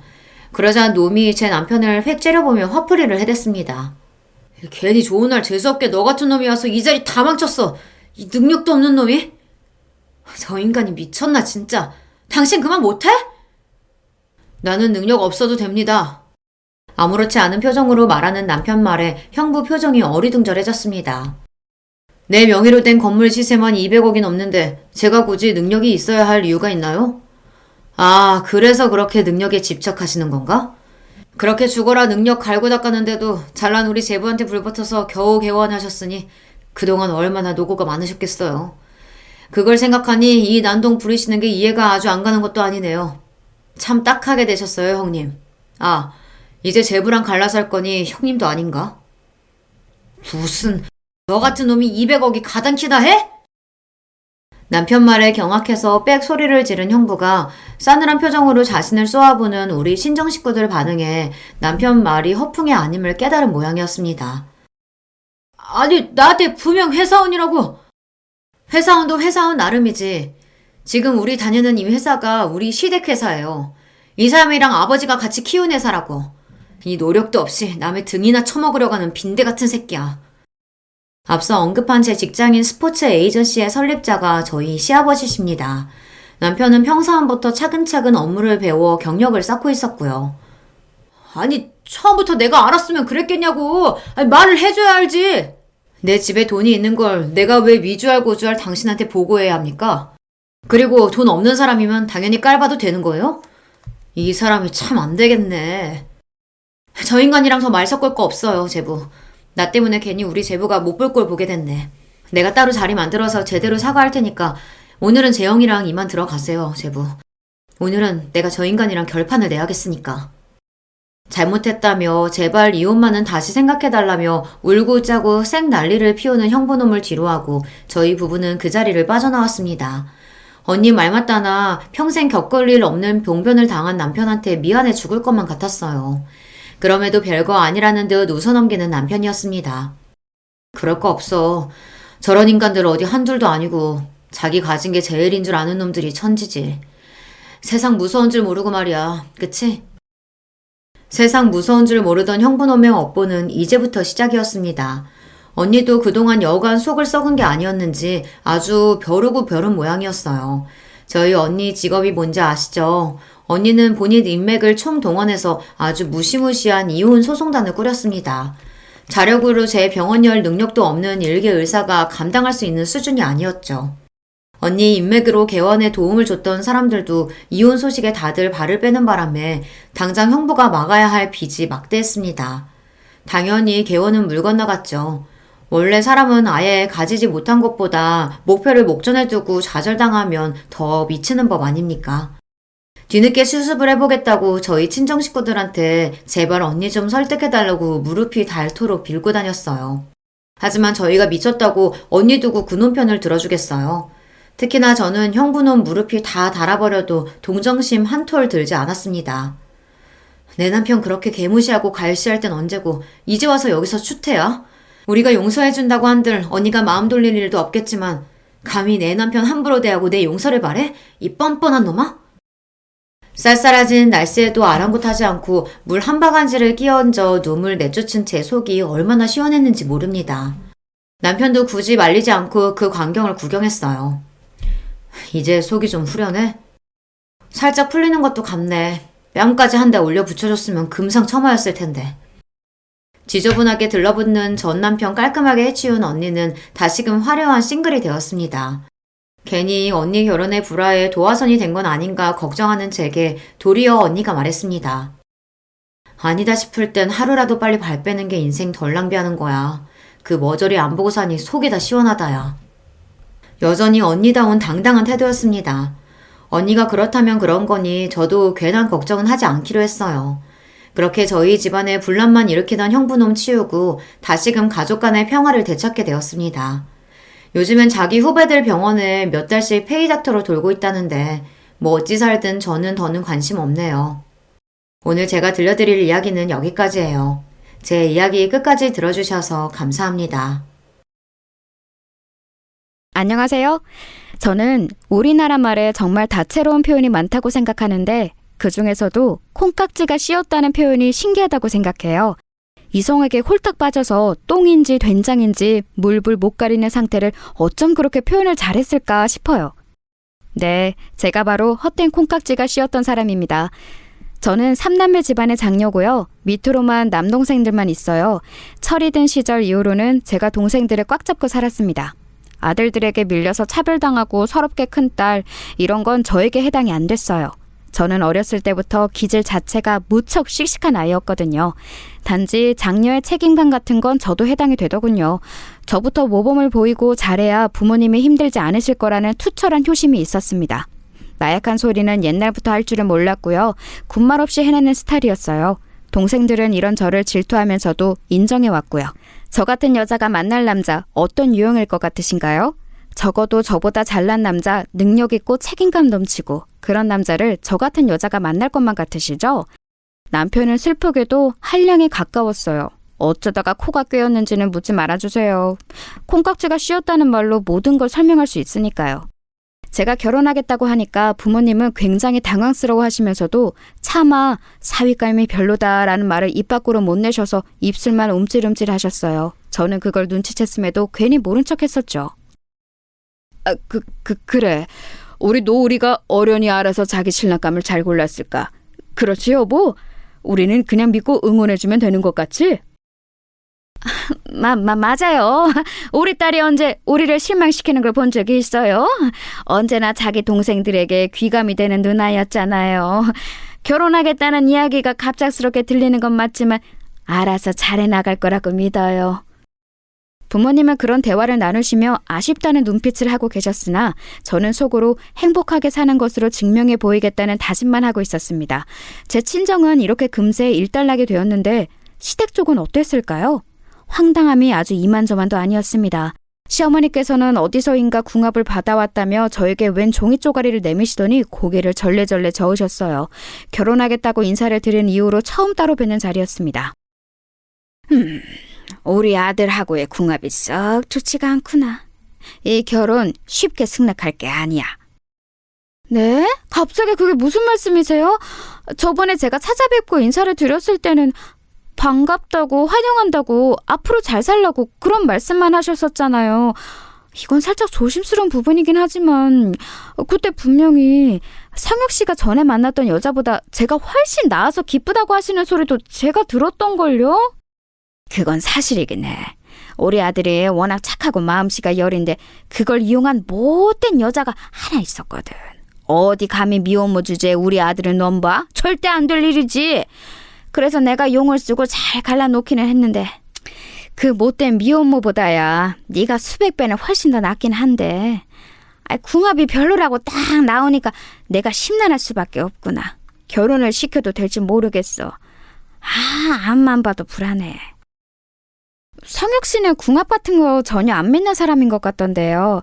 어머님, 전혀 과학적이지도 않은 그런 궁합 하나 때문에 저의 결혼을 허락 못 하시겠다는 건 좀 아니라고 생각합니다. 다시 한번 신중하게 재고를 해주세요. 잠깐. 우리 아들은 너처럼 이렇게 냉철하지 못하거든. 말랑말랑한 백두복숭아 같은 게 우리 아들인데 너는 마치 돌같이 단단해서 이빨이 안 들어가는 천도복숭아 같구나. 달지도 않아서 불량품이 그런 천도복숭아 말이야. 하지만 이것만 봐도 궁합이 좋지 않은 듯 싶어. 역시 받아오니 궁합이 정확했던 거야. 미안하지만 결혼은 안 되겠구나. 저는 지금 생각해도 그 복숭아 비유가 너무 황당해서 견딜 수가 없어요. 그런데 그때는 어이없게 결혼을 거절당했다는 것에만 초점을 맞춰서 반드시 결혼을 해내야겠다는 승부욕만 태우고 말았던 것 같아요. 치기 어린 마음이었던 것이죠. 시아버지께서도 시어머니와 사주팔자 같은 걸 신봉하시는 것에 한통속이셨기 때문에 난관에 봉착했습니다. 차마 예비시댁에서 태도를 바꾸더니 결혼을 반대한다는 민망한 얘기를 제 친정 가족들에게 할 수가 없어서 제 속만 타들어갔던 시기였네요. 남편하고도 투닥투닥 거렸었죠. 고작 궁합 때문에 결혼 허락을 무효로 하시겠다는 게 당초에 이게 말이나 되는 말이야? 사람들이 알면 비웃을걸? 나도 어처구니 없는 일이라고 생각은 하는데 그렇다고 해서 너무 우리 부모님을 안 좋게 보지는 말아줘. 두 분이 워낙 그런 걸 신봉하셔서 그래. 난 진짜 어떻게 해야 할지 모르겠으니까 자기가 알아서 해결해. 자기 부모님이니까 자기가 나서서 단판 치어. 저는 두 손을 들었었는데 그때 남편이 정말 시부모님과 단판을 지었어요. 도대체 무슨 대화가 오갔는지는 모르겠지만 남편이 며칠에 걸쳐서 시부모님을 설득해냈습니다. 그리고 바로 이것 때문에 제 안에서 남편의 점수가 더 올라갔던 것 같아요. 결혼을 그대로 밀어붙이고 말았던 것이죠. 그렇게 한 결혼 결코 순탄하지 못했습니다. 결혼하고 나서 2달이 지나가고 있을 때였는데 시어머니께서 저에게 웬 날짜를 들이밀었어요. 딱 보아하니 어디 또 용한 보살님을 찾아가서 받아오신 날짜 같았습니다. 내가 이걸 한두 푼 주고 받아온 게 아니야. 아니, 그 이전에 결코 아무나 이런 걸 받아올 수가 없기 때문에 내 노력이 돈보다도 더 들어갔지. 그러세요? 어머님, 이 날짜는 뭐예요? 혹시 저희 부부가 여행 가기에 좋은 길일이라고 하던가요? 아니면 가족 모임 날짜예요? 그런 것을 전혀 믿지 않는 제가 애써 표정 관리를 하면서 물었을 때도 상상을 못했습니다. 설마 그런 날짜일 줄은 몰랐어요. 저는 시어머니의 대답을 듣고는 하마터면 기절할 뻔했네요. 너는 안 그렇게 보여서는 은근히 눈치가 맹한 편이구나. 신혼부부에게 들고 온 게 무슨 날짜겠니? 상상력이 그렇게 없어? 바로 부부 관계일이야. 하루 앞도 아니고 하루 뒤도 아니고 정확히 이 날짜에 맞아야 한다. 그래야 우리 집안 대를 이을 총명한 아들을 가질 수가 있어. 이건 말도 안 되는 짓이었습니다. 조선시대 왕실도 아닌데 웬 부부 관계일을 따로 날짜를 받는다는 건가요? 계획적인 임신을 위해서 날짜를 계산한다는 경우도는 왕왕 들어봤어도 용한 곳에 가서 날짜를 받아온다는 이야기는 시어머니를 통해 처음 접하는 것이었습니다. 너무 기가 막혀서 어떻게 반응을 해야 할지도 모르겠더라고요. 제가 말문이 턱 막힌 채로 날짜가 적힌 종이를 만지작거리니까 시어머니께서는 그것은 응답으로 해석하신 것인지 호쾌하게 웃으시며 손으로 제 등을 퍽퍽 내리치셨습니다. 아유, 몸에 좋은 거 많이 챙겨 먹고 그래야 건강한 떡두꺼비 같은 아들을 스풍 둘셋 낳을 거 아니니. 참, 몸에 좋은 거 챙겨 먹을 때 우리 아들도 챙겨주는 거 잊으면 안 된다. 언제나 늘 항상 너는 네 몸보다 우리 아들을 우선시 해줘야 돼. 내가 차별하라고 이러는 건 아니고 우리 보살님이 며느리의 기가 강하기 때문에 그 기를 꺾고 아들의 기를 살려야 부부가 오래간다. 이렇게 말씀을 해주셨기 때문이야. 이해하지? 아니요, 사실은 전혀 이해가 안 갔어요. 그런데 결혼생활 초장부터 설왕설래를 길게 하고 싶지 않아서 그저 어색하게 웃으며 시어머니와의 그 대화를 얼른 끝냈을 뿐이에요. 그런데 시어머니께서 며칠 뒤 제가 시댁에 방문했을 때 시아버지께서 계시는 자리에서 또 그 이야기를 꺼내시는 바람에 제 얼굴이 화끈거렸죠. 결혼한 지 얼마 되지도 않았는데 시아버지 앞에서 부부 관계일이라든지 하는 이야기를 듣고 싶은 며느리는 없잖아요. 그래서 확 자리를 박차고 일어날까 하다가 옆에서 제 눈치를 살피는 남편을 봐서 그래도 참았습니다. 남편이 전전긍긍하면서 저에게 미안해하더라고요. 자기는 그런 날짜 같은 건 안 믿는다고 하면서 철저히 제 편이라고 했습니다. 그래, 시댁이 내 예상과는 다르게 좀 유별나면 어때? 내 남편만 정상이면 됐지. 연애 때도 느꼈지만 나를 잘 맞춰주는 사람 같아서 나는 이 부분이 참 좋아. 남편 하나만 보고 갈 작정이었네요. 적어도 그 부부 관계일이라는 날짜가 오기 전에는 그랬었죠. 남편이 그날따라 자꾸 눈짓으로 신호를 주길래 당연히 신혼이었으니까 저도 화답을 해주려고 했는데 그때 문득 오늘이 그 날짜 아닌가 싶은 생각이 드는 거예요. 어제는 내가 불러도 모른 척하면서 책을 보겠다느니 TV에서 재미있는 거 한다느니 온만 핑계를 다 대더니 오늘은 왜 이렇게 적극적이야? 이유가 달리 있겠어? 오늘따라 당신이 너무 예쁘고 매력적으로 보여서 그렇지. 아닌데? 내가 딱 보니까 표정이 그게 아닌데? 오늘이 바로 어머님이 전에 받아오셨던 그 날짜 맞지? 당신 지금 그 날짜를 신경 쓰고 있느라 이러는 거 맞지? 제가 거짓말은 소용없다는 식으로 밀고 나가니까 잠시 후에 남편이 수긍을 했습니다. 자기는 절대로 그런 거 안 믿고 신경도 안 쓰는데 시어머니께서 하도 이틀 전부터 성화를 부리셔서 어쩔 수 없었다고 하는 겁니다. 그러면서 덧붙이는 말이 자기는 저를 지키기 위해서 시어머니의 잔소리를 혼자 다 상대했다고 그랬어요. 일하는 와중에도 시어머니의 전화가 자꾸 왔었고 어쩔 수 없이 그 날짜에 지키겠다고 확답을 했다는 거예요. 대신 저를 귀찮게 하지 말아달라고 귀찮고 번거로운 건 다 자기가 지고 가겠다고 시어머니께 그렇게 말씀드렸다고 했습니다. 그건 꽤 가상한 발언 아닌가요? 점수 딸 만한 요소였죠. 하지만 저는 보고 말았습니다. 남편이 씻는 동안 이상하게 저는 남편의 휴대폰을 보고 싶더라고요. 비밀번호가 걸려 있었지만 저는 그동안 아닌 척하면서 곁눈질로 남편의 휴대폰 하는 걸 봤었기 때문에 비밀번호가 뭔지 속으로는 알고 있었어요. 이때 처음 사용해보게 된 거였죠. 그리고 통화 목록을 봤을 때 시어머니와 근무 중에 통화한 적이 최근에 단 한 차례도 없었다는 걸 알아냈어요.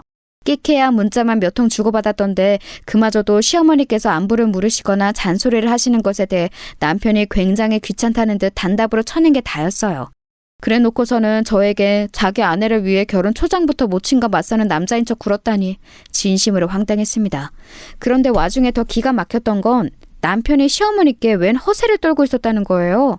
약간 문장에 긴 문자가 있길래 무심코 확인했더니 시어머니께서 며느리의 기가 세서 불안하다고 하시며 보살내미지 뭔지 아는 사람이 했다는 말을 들먹이셨는데 거기다 대고 남편이 이런 식으로 반응을 했더라고요. 노을이는 내가 꽉 잡고 있으니까 괜한 걱정하지 마. 엄마, 걔가 겉으로만 강한 척하는 거고 집에서는 찍소리도 못해. 내가 씻고 나오면 욕실 앞에서 무릎 꿇고 수건 대령하는데 내가 이 정도야. 어이가 없어도 너무 없었죠. 제가 친정 집안에서 남동생 때 꽉 잡고 산 누나였는데 이런 저에게 뭐가 어쩌고 저쩌요? 저는 그 휴대폰을 든 채로 가만히 욕실 앞에 서 있었습니다. 그리고 남편이 곧 씻고 나왔을 때 그 문자의 화면을 눈앞에 들이밀었어요. 휴대폰 액정이 커져 있길래 무심코 봤다는 짧은 거짓 핑계를 댄 뒤 말입니다. 어리둥절해하던 남편은 상황 파악을 마치고서는 아연실색이 되었죠. 그리고 어떻게 했던 줄 아세요? 가타부타 말도 않고 제 앞에서 무작정 무릎을 또 꿇었습니다. 본인 모친에게 허세를 떨었던 내용대로 본인이 행하게 될 줄은 몰랐을 테지요. 시어머니께 기세등등한 남편인 척 굴고 싶어서 그런 허세를 떨었다고 했습니다. 제 이미지를 멋대로 깎아먹고 있었던 것 같아서 저는 기분이 나쁘긴 했지만 남편이 곧장 무릎을 꿇으니까 솔직히 할 말이 없었어요.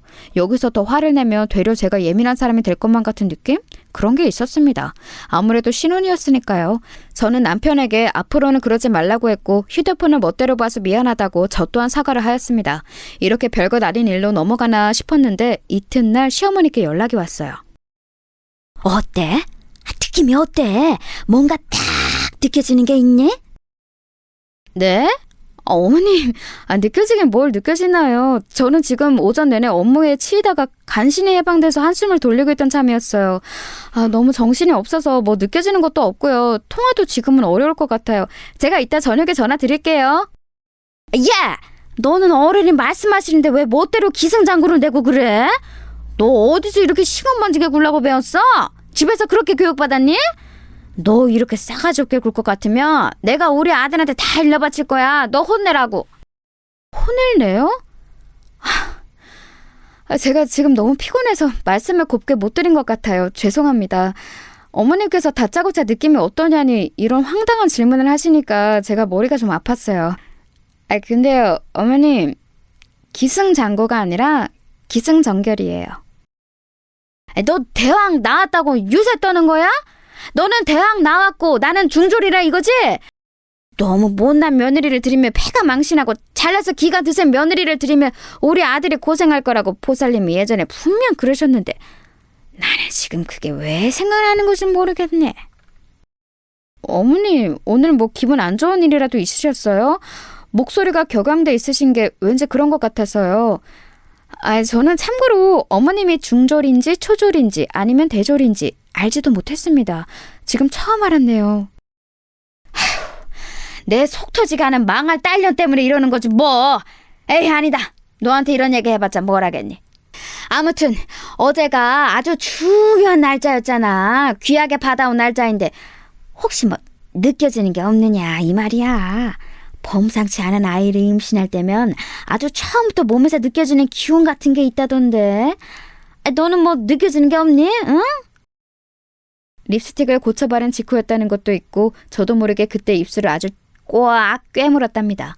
저는 살면서 시어머니의 황당한 논리를 간접적으로나마 경험해 본 적이 없는 사람이었어요. 주변에 있는 종교인들이라곤 교회와 성당을 다니는 사람들 뿐이었으니까요. 그런데 득달같이 전화를 하셔서는 임신의 기운이라느니 앞으로 부족을 받아오겠다느니 그런 말씀을 하시는 시어머니를 마주하니까 속된 말로 환장해서 돌아가실 것만 같았습니다. 애써 참고 지냈더니 몇 주 후에는 이런 말씀도 하시더군요. 아우, 큰일 났다. 아주 큰일이 났어. 며느리가 직장 생활을 하고 있거든. 그걸 그만두게 하는 게 우리 아들의 앞길에 도움이 될 거라고 용한 보살님이 다루하게 말씀을 해주셨어. 전에 없이 진지한 표정이시더라. 너 그 직장 언제까지 다닐 거니? 앞만 곱씹어봐도 시어머니의 말씀은 헛소리에 가까웠어요. 이해를 해보려고 해도 머리만 점점 아파왔죠.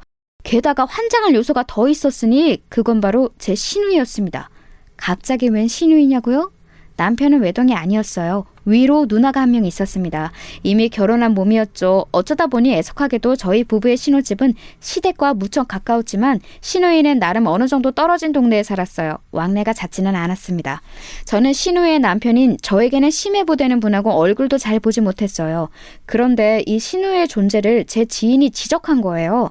시댁에서 간과해도 괜찮은 존재는 단 한 명도 없으며 시누이는 특히나 살펴볼 필요가 있다는 조언에 제 고개가 끄덕여졌습니다. 시부모님께서는 시누이 얘기만 나왔다 하면 세상에서 가장 속 터지는 이야기라도 들으신 분들 마냥 표정을 굳히셨고 남편은 우리 누나보다 골 때리는 사람을 본 적이 없어 라는 말을 연애할 때 저에게 슬쩍 한 바가 있었습니다. 그때는 흘려들었었는데 가만히 생각해보니까 왠지 시누이가 어떤 사람인지 제가 아직 전혀 모르고 있다는 게 왠지 이상한 거예요. 시어머니처럼 호들갑 떠시는 성격, 그 아래서 나온 딸이 저에게 전혀 아무런 상관을 안 하고 있다는 게 수상했습니다. 결혼을 한 지 꽤 된 지인 2명은 이유는 알 수 없으나 시댁 얘기를 들어봤을 때 왠지 그 시누이라는 존재가 싸하다 이런 의견까지 주더군요. 그건 너무 지나친 비약 같아서 저는 피식 웃어 넘긴 뒤 머릿속으로는 시누이에게 살짝 접근해볼 계획을 짰습니다. 이거 혹시 며느리하고 시누이하고 의외로 둘이 편먹고 으쌰으쌰 할 수 있는 거 아닐까? 내 시누이가 모전 여전하고는 아주 거리가 먼 사람일 수도 있어. 그렇다면 시누이를 든든하게 방패 삼으면 돼. 시누이한테 사주팔자에 대해 어떻게 생각하냐면서 온부도 띄워봐야겠다. 나처럼 그런 걸 질색하면서 피곤해하는지 아닌지 반응을 보면 되잖아. 우선 남편에게 슬쩍 물어봤죠. 시누이 어떤 사람이냐고요. 그러자 저녁밥을 먹던 남편이 사례가 들렸는지 밥알을 뿜었습니다. 밥맛 떨어지기 싫이 제 얼굴에 반말이 다 튀었지만 미안하다고 호들갑 떠는 남편을 진정시키려고 애써 아무렇지 않은 척 웃으며 시누이에 대한 얘기를 이었습니다. 직장도 안 다니고 단시간 아르바이트만 하면서 아기 키우고 집안일 열심히 하는 완전히 내조의 여왕 같은데? 내 축축이 맞아? 어때? 뭐? 우리 누나가 내조의 여왕? 그래, 당신 좋을 대로 생각해. 따지고 보면 내조의 여왕이 못 될 이유도 없지. 그런데 나는 아무튼 당신이 우리 누나하고 가까워지지 않았으면 좋겠어. 나한테는 친누나지만 당신에게는 시누이잖아. 거꾸로 올 수 있는 관계인데 굳이 힘들게 노력하지 않아도 돼. 언뜻 보면 저를 배려해주는 만점짜리 남편의 답변 같았지만 저는 이리저리 흔들리는 남편의 눈동자를 봐버린 뒤였습니다. 맞벌이 부모님 아래서 남동생 둘을 돌보며 산 제가 오지랖이 결코 적은 유형일 수는 없었죠. 무대뽀 같은 기질도 꽤 있었고요. 그래서 신우에게 스리슬쩍 연락을 해봤습니다. 은근슬쩍 시부모님의 사주팔자 미신맹신에 대해서 화두를 꺼내보았습니다.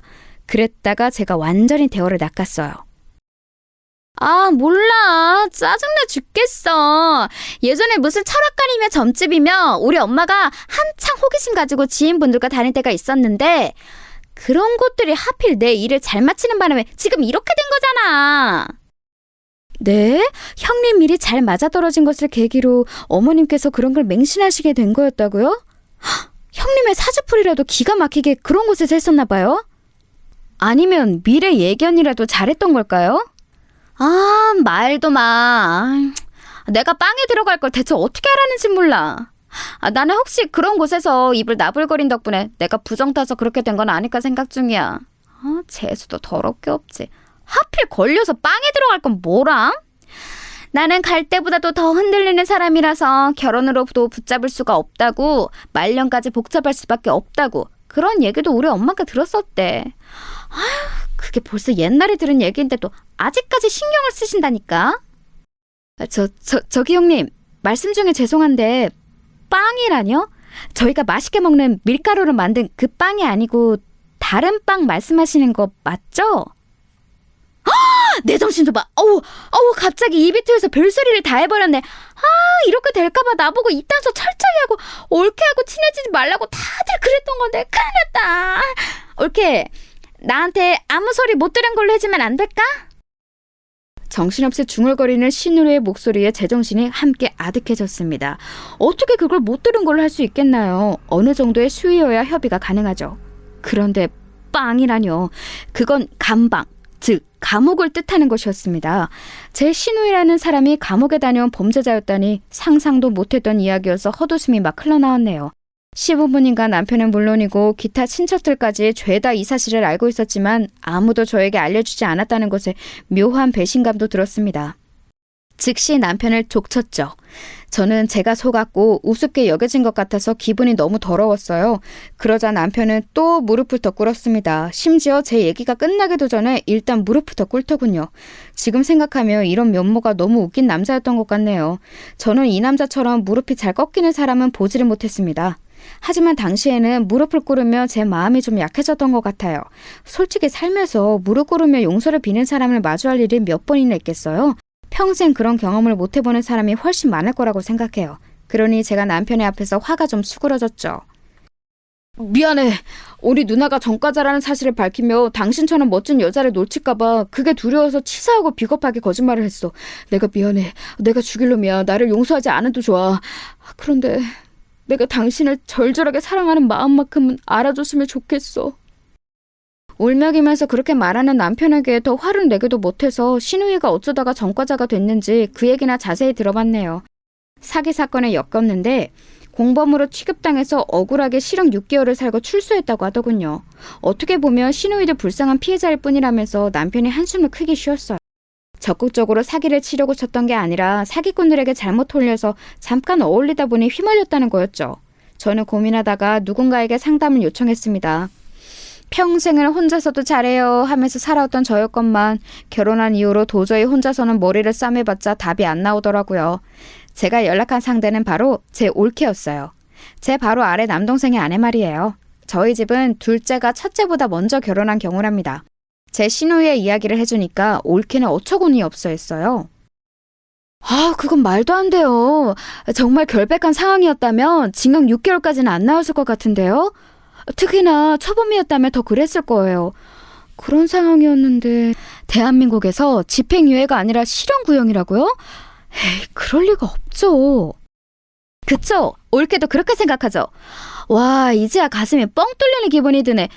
나도 왠지 미심쩍은 느낌은 들었는데 시댁 사람들이 결백하다면서 딱 잡았다니까 내가 아래송해지더라고요. 진짜 억울한 상황이었을까 싶은 생각도 살짝 들었고. 잘 생각해보세요. 그 사기 범죄에 알고 끼어들었어도 문제, 모르고 끼어들었어도 문제예요.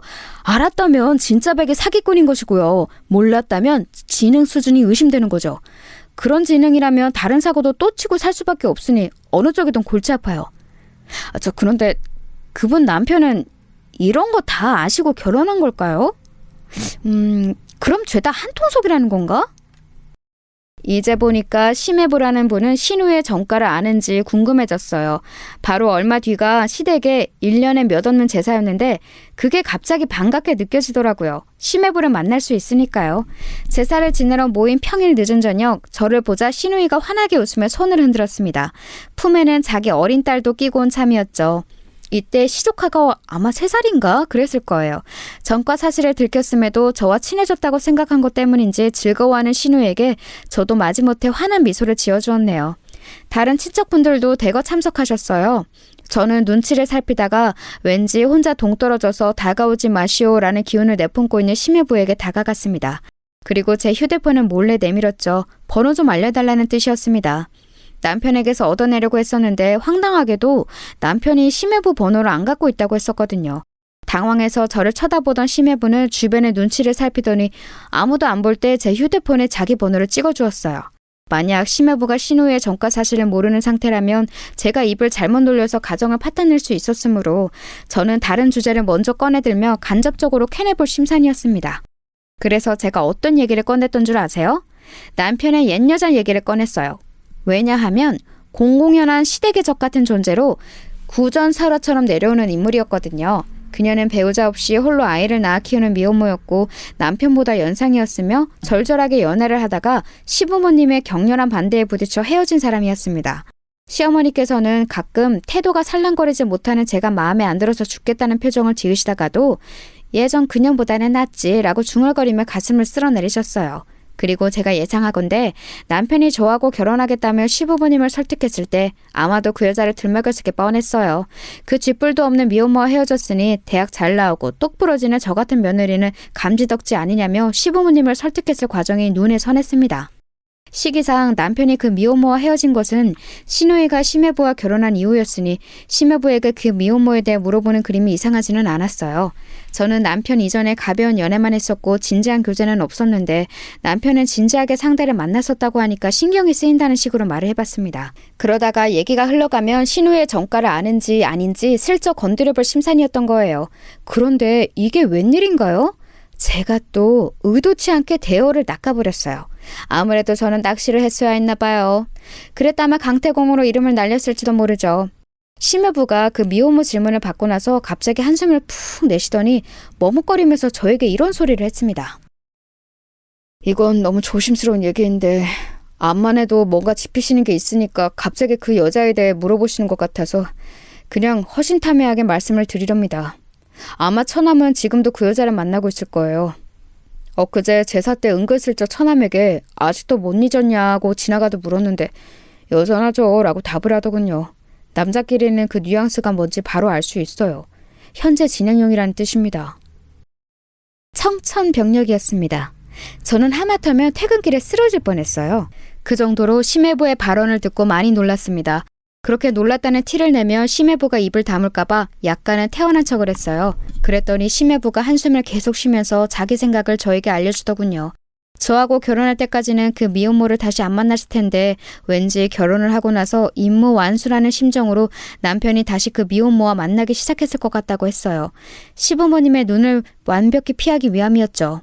특히 시어머니께서 그 미혼모를 치가 떨리게 싫어하셔서 예전에 경기까지 일으키신 적 있다고 그랬습니다. 그 미혼모를 내쫓는 부적을 여러 장 받아오신 적도 있었다네요.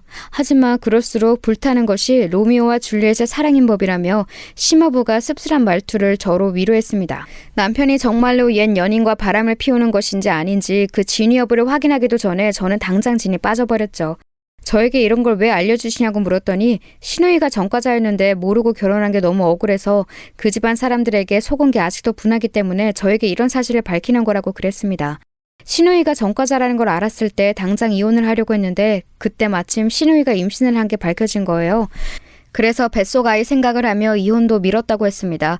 신우이가 가정에 충실하면 잘 사는지 안 사는지 두고 보기로 한 거였죠. 그러다가 시간이 흘러서 현재가 된 거였고요. 여기까지 다 듣고 나니까 어안이 벙벙하더군요. 가볍게 내리는 눈송이를 맞으러 나갔다가 폭소를 맞아서 파묻힌 사람이 된 기분이었습니다. 제가 할 일의 순서는 정해져 있었어요. 남편에게서 진위 여부를 캐내는 것이었죠. 아니길 바랬습니다. 왜냐하면 아직 결혼한 지 1년도 안 채운 신혼이었고 남편이 저를 내내 속여왔다고 한다면 너무 비참할 것 같았고 저는 눈 시퍼렇게 뜨고 당해온 천하의 멍청이가 되고 싶지는 않았거든요. 이런 거 진짜 안 물어보고 싶었는데 당신 혹시 나 말고 다른 여자 있어? 바람 피워? 어떻게 그런 소리를 해? 왜 갑자기 그런 걸 묻는 거야? 무슨 일이 있었어? 다짜고짜 나를 의심하니까 나는 너무 당황스러워. 지금 솔직히 말하면 용서해 줄 수도 있어. 아니, 그냥 나부터 까놓고 말할게. 나 사실은 당신이 바람난 거 알고 있었어. 최근에 눈치챘어. 당신 전에 만나던 그 여자를 만나고 있는 거지? 이미 다 알고 있고 증거까지 하나 잡아놓은 뒤니까 추하게 발뺌을 안 했으면 좋겠어. 그러면 나 진짜 당신에게 너무 실망할 것 같아. 저의 철면피 같은 대응 능력이 또 한 번 빛을 발하는 순간이었다고 평가하고 싶네요. 증거? 그런 거 없었어요. 제가 가지고 있는 건 심해부에 한숨 크게 섞인 추론이 전부였던 것을요. 하지만 저는 이미 눈치 다 챘고 증거까지 손에 넣은 척 굴었습니다.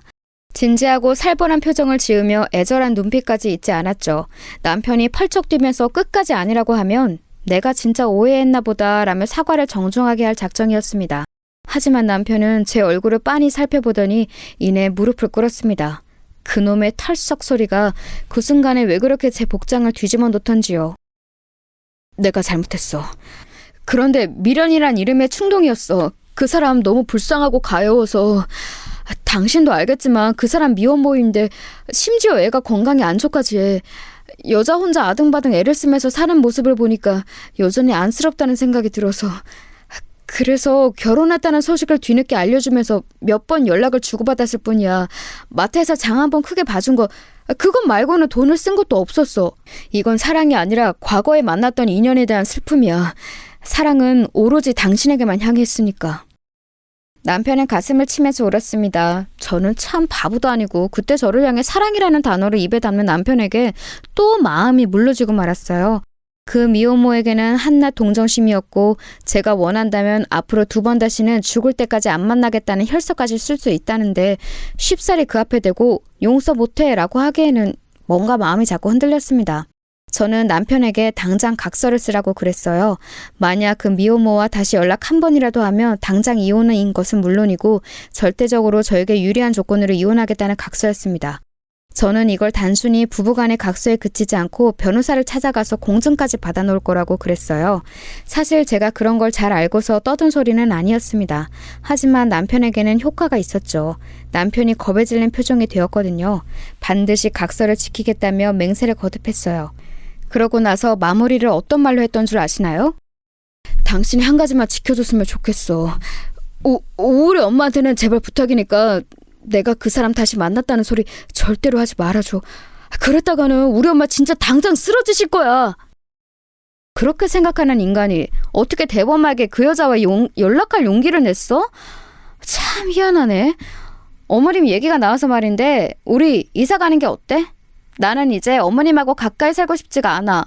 시댁과 아주 멀리 떨어진 곳에 사는 며느리가 되는 게 나의 새로운 꿈이 되었거든. 그 꿈이 이루어지도록 당신이 협조 좀 해줄래? 겁에 질려있던 남편은 무조건 고개를 끄덕였어요. 아무 생각 없이 무작정 멀리 떠나겠다는 건 아니었습니다. 시어머니의 말씀을 따를 작정은 아니었건만 제가 공교롭게도 퇴사를 생각하게 되었기 때문이었어요. 왜냐하면 제가 기업을 물려받게 되었기 때문입니다. 저희 외갓집이 식당을 꽤 오래 운영해왔어요. 제 외할머니의 동생 되시는 이모할머니께서 운영을 하시다가 당신의 장남에게 물려주셨는데 어쩌다 보니 도맡아 하시기 어려워졌어요. 다른 사람에게 넘기며 큰돈 만질 수 있었을 텐데 저희 부모님께 연락을 주셨습니다. 부모님은 아빠의 정년퇴직 이후 귀농 생활을 천천히 그리고 계셨기 때문에 곤란해하셨고 저희 3남매에게 의견을 물어보셨어요. 그랬다가 회의 결과 제가 한번 맡아보는 게 낫겠다고 얘기가 된 거예요. 저는 생각도 없었는데 동생들이 강력히 누나는 뭐든 잘하니까 가능하다며 저를 추천하였습니다. 부담돼서 식은땀이 나올 지경이었지만 그 가까운 식당 생판 남에게 넘길 수는 없다는 생각으로 제가 일단 해보기로 했어요. 올케가 전적으로 저를 돕기로 했고 이게 참 든든하더라고요. 이사를 간다고 했을 때 시댁에서 상의도 없이 뭔 짓이냐며 화를 냈는데 제가 외갓집에 가업을 잇기 위함이라고 하니까 태도를 바꾸더군요. 예, 너 진짜 웃긴다. 너는 집안에 그런 좋은 식당이 있었으면 진작에 얘기를 했어야지. 왜 깜찍하게 숨기고 있었다니? 아무튼 우리 아들이 네 덕에 그런 번지르르한 식당의 사장님도 되어보는구나. 이거 참 고맙다. 갑자기 웬 남편이 사장님이라는 것인지 어이가 없었는데 제 앞에서 남편이 눈치를 주면서 장단 좀 맞춰드려 이런 신호를 보내길래 어쩔 수 없이 고개를 끄덕여 드렸네요. 저는 남편이 또 어떤 허세를 떨어놓은 것인가 싶어서 걱정이 되는데 그것보다 더 큰 규모가 큰일이 벌어졌어요. 남편이 퇴사를 한 겁니다. 저하고 이런 방구 상의도 없이 확 퇴사를 해버리더니 자기도 저와 함께 식당에 올인을 하겠다고 했어요. 미친 거 아닌가요? 제가 언제 퇴사하고 식당 일 도와달라고 그랬나요? 왜 멋대로 행동하냐고 제가 엄청 따졌더니 남편이 무릎을 털썩 꿇으면서 그랬습니다. 사실은 시부모님께서 그 식당의 사장이 됐다고 이미 말을 다 해놨다네요. 자기도 왜 그랬는지 모르겠는데 입이 멋대로 나불거렸대요. 번복은 쪽팔려서 못하겠으니 이왕 이렇게 된 거 정말로 식당에서 열심히 일을 하며 지내보고 싶다고 그랬습니다. 식당을 맡게 된 기념으로 시댁 식구들이 우르르 몰려오기로 한 날이 잡혀 있었는데 그 날짜를 앞에 두고 남편이 얼른 퇴사를 한 것이었죠. 사장 됐다고 한 걸 증명하려고 말입니다. 기가 막혔네요. 그런데요, 시댁 식구들이 단체로 몰려온 그날 저는 시어머니와 결국 대판 싸우고 말았습니다. 사람들 다 있는 데에서 저보고 이번 달에 생리했냐? 임신은 아직이냐? 이런 소리를 크게 자꾸 물어보셨거든요. 피곤한 와중이었기에 제가 폭발한 거였죠. 왜요? 제 대답에 따라서 부족의 효험이 달라지나요? 또 보살님인지 뭔지 아는 거 찾아가서 돈 쓰시려고 그러죠? 어머님이 그런 것에 쏟아부으신 돈을 합치면 여기 식당 인수하실 수도 있겠는데요? 너 지금 태도가 왜 이따위야? 우리 아들 만나서 너는 앞길에 잘 풀리는 사주가 됐는데 고마움도 모르고 설쳐? 그러더니 시어머니께서 제 뺨을 세게 치셨어요. 모두가 보는 앞이었죠. 저는 맞아서 돌아간 고개 그대로 가만히 있었습니다. 일부러 그랬네요. 식당에 정막이 감돌았고 잠시 후 시어머니께서는 아차 하시면서 당황하셨지만 이미 늦은 뒤였습니다. 차라리 한 대 맞고 끊어낼 수 있으면 제가 이득이었죠. 앞으로 안 뵙고 지내고 싶어요. 어머님 아들만 만나시든지 말든지 하시고 저는 찾지 마세요. 여기도 오지 마세요. 오시면 무조건 쫓아낼 겁니다. 싸늘하게 말한 저에게 반박할 수 있는 사람은 없었죠. 그날 이후로 저는 사는 곳의 거리가 멀어졌을 뿐더러 왕래하거나 안부를 여쭈하는 책임감에서 벗어나게 되었습니다. 해방이었네요. 남편은 제 눈치를 살피며 중간에서 고군분투를 해댔고요. 그런데 갑작스러운 소식이 들려왔어요. 시누이 부부의 이혼이었습니다. 남편은 이유를 모르겠다고 그랬고 시누이의 짧은 통화에서 저에게 비련의 여주인공처럼 버림받았다고 말을 했어요. 저는 진짜 이유를 심해부를 통해 들을 수 있었죠. 아이가 아무리 봐도 저를 닮지 않아서 하기 싫은 의심을 쭉 해오고 있었는데 얼마 전에 유전자 검사를 받았어요. 그 결과는 보시다시피 이혼입니다. 애엄마는 알고 있었더군요. 심지어는 장인어른 장모님 모두 그 사실을 알고 계셨습니다. 정말 엄청난 집구석이에요. 조심하세요. 방심하면 안 됩니다. 와, 세상에 뭐 이런 일이 다 있나 싶었네요. 새삼 시댁이 엄청나다는 생각이 들었어요. 그러면서 저는 심해부의 조언을 뼈에 새기며 돈을 아주 알차게 쓰기로 결심했습니다. 흥신소에 의뢰해서 남편을 캐냈어요. 그러자 곧장 증거가 잡혔습니다. 남편은 결국 그 미혼모를 또 만나고 있었어요. 실망감도 안 들더라고요. 그저 제 자신이 너무 초라해진 것 같아서 그게 싫었을 뿐이죠. 남편은 또 제 앞에서 무릎을 꿇었어요. 진짜 꼴보기 싫더라고요. 소용없으니까 무조건 이혼하겠다고 부부 재산은 모두 제 것이니까 몸만 나가라고 그랬습니다. 남편은 울고불고 난리를 치다가 안 통할 것 같으니까 겸허히 현실을 받아들이더니 딱 한 가지 저에게 부탁을 해왔어요.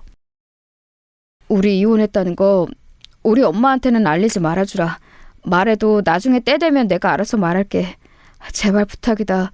대신에 당신이 말한 이혼 조건 다 들어줄게. 저는 올케와 이 부분을 상의했는데 구질구질하게 이혼을 끌고 가면서 재산 분할이니 뭐니 개싸움을 벌이는 것보다 차라리 남편을 빈털터리로 내쫓는 게 낫다고 결론을 내렸어요. 어차피 저는 시댁과 쫑난 이후였으니 상관없었죠. 그렇게 이혼을 했습니다. 아무렇지 않을 줄 알았는데 속이 허했네요.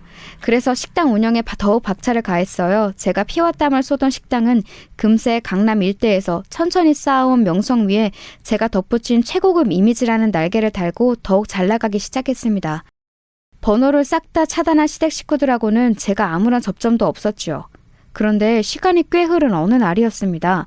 올케가 당황하면서 저한테 상세한 확인을 못하고 단체 예약을 받아보려는데 그게 아무래도 제 시어머니 같다고 말을 하는 겁니다. 이혼했으니 이제 전 시어머니였지만요. 아무튼 이미 예약을 받아버렸고 목전이었으니 그대로 진행하라고 그랬어요. 무슨 단체 예약인가 했더니만 동창회더라고요. 그분은 위풍당당하게 입장하셨습니다. 동창분들이 우아하시면서 자리에 앉으셨죠. 이런 최고급 한의실에서 동창회를 갖게 된다는 게 다들 즐거우신 듯했어요. 저도 이왕이면 그 즐거움 지켜드리고 싶었는데 그분이 저희 직원에게 사장 나오라 그래 라며 먼저 선을 넘으셨습니다. 얘들아, 여기가 내 며느리야. 바쁘다는 핑계로 얼굴을 안 비추는 얄미운 며느리인데 우리 아들이 자기 아내 혼내지 말라고 나한테 어찌나 그러든지 우리 며느리는 자기가 결혼을 잘했다는 건 알고나 사는지 모르겠어. 우리 아들이 자기 아내 힘들까봐 나보고 여기 식당 오지 말라고 자꾸만 그랬는데 내가 동창회라는 행사를 두고 이런 식당을 모른 척 하는 건 아닌 것 같아서. 얘들아, 오늘 많이 먹어. 우리 아들이 여기 사장이니까 눈치 안 봐도 돼. 반찬 부족한 거 있으면 우리 며느리 불러다가 시키고. 예, 너는 오랜만에 시어머니 뵈었으면 먼저 쪼르르 나와서 인사도 하고 그래야지. 언제까지 예전 일을 꽁에 있을 거야? 아유. 그때 제 머릿속에 든 생각은 바로 못 들어주겠다 였습니다. 저보고 그 단체 테이블에 전담 서빙을 보라고 하시던 대목에서는 슬쩍 비웃음이 터져나왔죠. 그런 저를 향해 눈빛이 불량하다며 질책을 시작하시려고 하길래 제가 결국은 진실을 외치고 말았습니다. 아들한테서 또 어떤 거짓 허세를 들으시고 지금 이러시는지는 모르겠는데요. 저기요. 죄송한데 저는 그 잘난 아들하고 이혼했어요. 이혼한 지 벌써 1년이거든요. 뭐라고? 이혼? 너 그게 무슨 말도 안 되는 소리야? 이혼이라니. 지난 주말에도 우리 아들이 너하고 등산을 갔다 왔다고 그랬는데? 너랑 손을 꼭 잡고 있는 사진도 나한테 보내줬어. 그 손, 제 손이 아니라 아마 그 여자 사진일걸요? 이름은 모르겠는데 아무튼 그 잘난 아들이 예전에 만났다는 여자 있잖아요. 미혼모. 고아원 출신에다가 학력도 짧고 직업도 없고 딸린 애만 있는 그 미혼모요. 그 여자랑 바람 피워서 저한테 이혼당했어요. 한 푼도 못 받고 쫓겨났죠. 그러자 저희 전 시어머니 되시는 그분이 삿대질을 하며 자리에서 일어나셨다가 그대로 졸도하셨어요. 사람이 제 눈앞에서 기절하는 모습을 보니까 저도 심장이 막 떨렸네요. 구급차가 왔고 동창분들은 혼비백산해서 난리도 아니었죠. 며칠이 지나서 후일담을 들을 수 있었어요. 어떻게 들었냐고요? 모르는 번호로 자꾸 연락이 와서 받아보니까 전 신우이였습니다. 저에게 상황을 알려주고 싶어서 입이 근질거리는 바람에 다른 사람 휴대폰으로 연락을 했다고 그랬어요. 자기 번호는 차단당했으니까요. 와, 도대체 이토록 가벼운 뇌를 지닌 사람이 존재할 수가 있는 걸까 하는 근본적인 의문이 들었습니다. 아무튼 전 신우이가 알려준 내용은 이러했어요. 전 남편은 알고 보니 그 미혼모의 아이가 자기 아이라고 생각했기 때문에 인연을 끊지 못했다는 겁니다. 자기 아이를 외롭게 홀로 낳고 묵묵하게 키워온 미혼모에게 너무 미안한 죄책감이 들어서 그래왔던 것이죠. 그걸 알고서 전 시부모님 두 분이 거의 기절을 하셨다가 정신 차리고 유전자 검사를 했는데 웃긴 건 친자 불일치였다네요. 그래서 이번에는 전 남편이 거의 기절을 했죠. 미혼모가 철저하게 처연한 연기를 해온 것에 전 남편이 속아온 것이었습니다. 전 남편은 죽겠다고 난리를 쳤고 전 시어머니는 울부짖으며 집안의 부적들을 박박 찢어버렸대요. 그리고 저를 놓친 게 아까워 미치겠다고 하시며 가슴을 치셨다더군요. 이런 이야기를 신나서 떠드는 전 시누이 또한 저는 엄청난 인물이라고 생각을 했네요. 제가 너무 궁금해서 한번 물어나 봤습니다. 전 시누이의 아이는 그럼 대체 누구 아이냐고요. 그랬다가 또 엄청난 대답을 들었네요. 올케도 아는 사람이야. 그 TV에도 종종 나와. 이혼을 당한 후로 아이 친부에게 연락했어.